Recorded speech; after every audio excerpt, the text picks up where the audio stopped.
joining us today. It's already hot, right? Here we are, somewhat early in the morning. You can feel the heat. This is something that's very important to both the Phoenix Fire Department and the Phoenix Police Department, and it's children inside of cars. This is very preventable. Every year we see it. Every year we put our message out there, and we feel like we just need to shout from the rooftops sometimes. First responders go on these calls. They're traumatic for the families involved, the friends, the community, those first responders that go on them. So we really want to try to emphasize why we're all here today.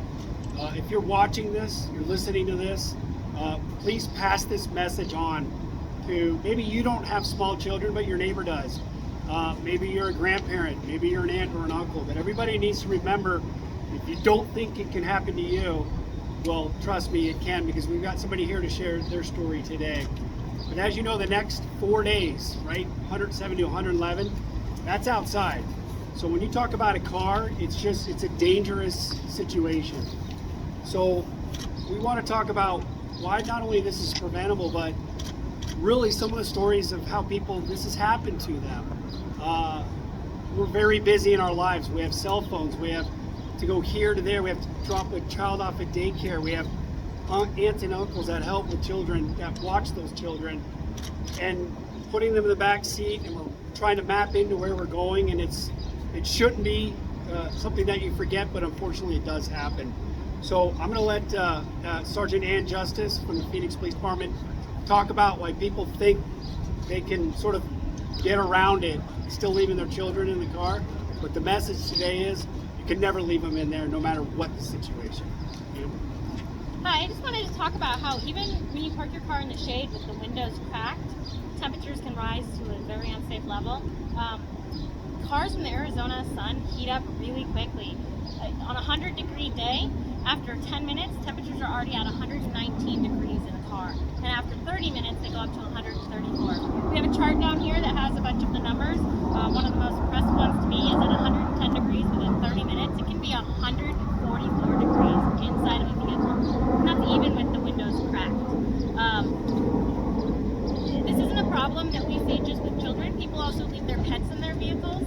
And in the summertime, it's just not okay to do that in the Arizona sun. Rob's going to talk a little bit about some of the effects of leaving children in vehicles. If there's anything that I could really, not only as a public information officer, but also as a paramedic with the Phoenix Fire Department, no other way to put it, it's a very tragic way to die. It is, the body temperature gets beyond the heat. The child will overcompensate as much as they can, and then they basically get to the point where just everything in their body shuts down. Heat stroke, it's a leading cause of non-crash related fatalities for children. So if you think about that, after children unfortunately getting killed in car accidents, heat stroke in the vehicle is number 2. There's 53 children across the United States last year alone, and guess what? 4 of them were here in Arizona. So obviously we have a hot climate, and we're a very populous city, very populous county in the state.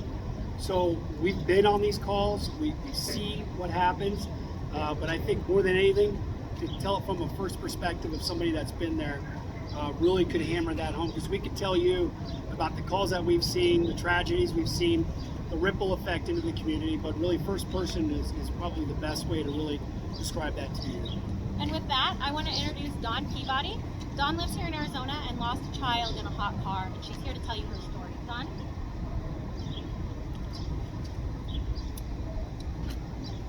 Hello, and thank you for coming. My name is Dawn Peabody, and 12 years ago, my husband Wes and I endured an unimaginable tragedy. We lost our beautiful 2.5-year-old daughter, Maya, to heat stroke. My in-laws were visiting on October 18th, 2008, and we were all headed to a family breakfast. As we walked to the car, Maya ran next door to our neighbor to say hi. Maya was confident and outgoing. She was so confident and outgoing that she loved to hug strangers. So we had to work on that problem. We wanted to make sure that she learned to always follow directions. I clearly remember telling her that day, Maya, muscles have memory. Do we need to practice walking to the car? Muscles have memory is something I used to say all the time. It was just a fun way to practice a behavior, such as we go potty, then we wash our hands. First socks, then shoes. Sippy cups, prayers, then kisses, then bed. The idea is that if a behavior is repeated often enough, our muscles will remember even if our brain is otherwise distracted. I still think of those words every day. She told me, "No, Mama, me muscles know how to walk to the car." Because we had so many people that morning, and because I had to go directly to work from breakfast, we split up in 3 vehicles. My family had a lovely time that morning at breakfast.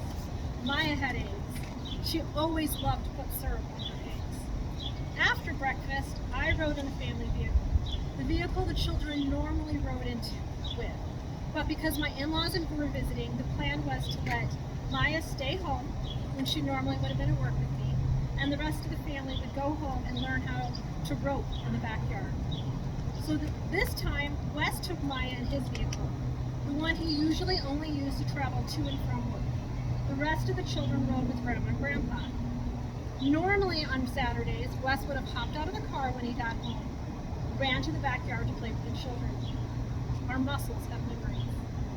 Wes was playing with the children and Grandpa in the backyard, and about an hour later, someone asked, "Where's Maya?" At first, he thought she was at work with me. Then she said, "Oh, she's sleeping with Grandma. I'll go check on her." But Maya wasn't sleeping with Grandma. Maya wasn't in her room, and Maya was not at work with me. That was the day that changed our lives. Wes ran to the car, and there he found our daughter. The Arizona heat had taken our daughter's life. A vehicle that normally would have reminded me that if I left my lights on, if I forgot to put my seatbelt on, if I needed gas or my tires need rotating, did nothing but act as an oven. For the longest time, it was hard for us to talk about Maya. It was hard for us to accept that she was gone. It was even harder to talk about. Then I read about another family that had lost a child to heat stroke. I saw the harsh comments that the family had to endure. Hurtful comments that I'm sure good people who just didn't understand how this type of accident could happen had said. While sharing my story, we decided to share our story and encourage every parent to start a new muscle memory. To never ever leave your child alone in a vehicle. To always look before you walk. To get the message out about the harmful and potential dangers and effects of leaving children alone in vehicles. No parent should ever have to go through this tragedy. I've been sharing my story now for 10 years. I've educated everyone I can get to listen to me. I've lobbied for technology and vehicles on Capitol Hill, and yet the numbers continue to rise. This type of accident can happen to anyone. I repeat, this accident can happen to anyone. The most caring, loving parents, teachers, principals, a judge, a police officer, grandparents, a caseworker, pediatricians, and a pastor have all been guilty of misremembering where their child is. This accident has happened to every type of social and economical background. It is not picky to gender or ethnicity. The science is there to prove that most of the time, this is not neglect nor an intentional behavior. Yet, it is 100% preventable. Last year alone, 53 children passed away due to vehicular heat stroke. Arizona had 4 children. 1/4 of these children had gained access to a family vehicle. So what do we do about it? We continue to ask lawmakers to require technology in every vehicle that senses the presence of a child. If you hear of a child missing in your neighborhood, not only check your pool, but walk out, check your vehicle and its trunk. If you see a child alone in a vehicle, act. And most importantly, start a new muscle memory. Every parent, every time, open that back door and check the back seat. Make sure there's no precious cargo. In Maya's memory, I please ask you all to look before you walk. Thank you.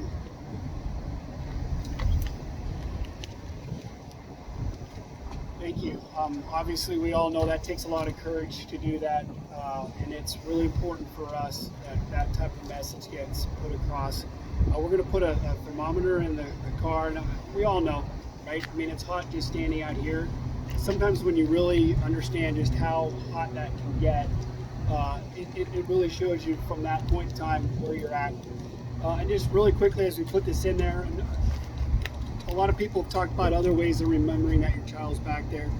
So we've got that thermometer in there already. It's very hot. Here, we'll put it so you guys can see with your camera. So already it's 100 degrees. So already it's 100 degrees out here. It won't take long for that thermometer. It goes to 120 because really, does anybody really want to know it's hotter past 120? But that's going to go upwards up into 140. It's just a deadly situation and a scenario that you never want to be in. When we think about tips, remember how your child, a lot of times we say, put your cell phone, you shouldn't be talking or using it, put it in that car seat next to them. Put your purse there, put something of importance to you. Get into a better routine. That was perfectly said, muscle memory. We always have to remember, even if we don't have a child, you might be in charge of a child for a day, for once a month. So make sure that we really get into that muscle memory. So, and really quickly, we talked about animals, but I think we covered the animals and all that. But I think at this point in time, if anybody has any questions. So real quick, before we open it up for questions, I want to talk about what to do if you see a child or a pet in a hot car that's not yours. Arizona state law allows citizens to gain entry by force to that vehicle to help that child or that pet. What you need to do, if you see a child in a hot vehicle or a pet in a hot vehicle, you need to call 911 and you can use whatever force necessary to remove that child or that pet from that situation. That means you can break that window and you won't be held liable as long as you are acting in good faith and notify the authorities. If you see someone in a car, please do something. With that being said, now I think we can open it up to any questions. Does anyone have any questions? And if you want to bring Don back up too, I'm not sure if anybody does. We covered a lot there, but if there's anything anybody else wants to ask. Anybody have any questions? That's so good. We covered everything. Okay. And just one last thing. Tamara has some flyers and handouts with Dawn's story and some other informational sheets if you want to pick that up from Tamara afterwards. Thank you, guys. Thank you very much for coming Thank you. out to cover this.